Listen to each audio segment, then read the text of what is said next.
Sinimulan din po ang serye ng mga information dissemination activities naman po sa lungsod ng Alaminos kaugnay sa pagkakadiskubre ng bilyong-bilyong halaga ng hinihinalang shabu na palutang-lutang sa coastal waters ng Pangasinan at mga karatig na lugar. Aktibong nakiisa sa mga aktibidad ang mga residente ng coastal communities, mga opisyal ng barangay at mga lokal na mangingisda.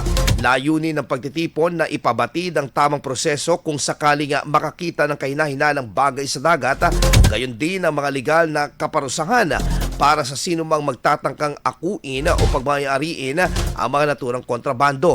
Hinihikayat naman ng mga otoridad ang publiko, lalo na ang mga mangingisda, na agad i-report sa kinaukulan ang anumang kahina-hinalang bagay na makikita sa laot upang mapanatili ang kaayusan at seguridad sa komunidad.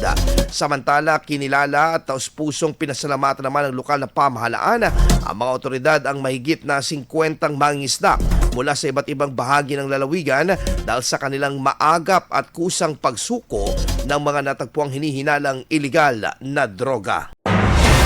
IFM News. IFM News. IFM News.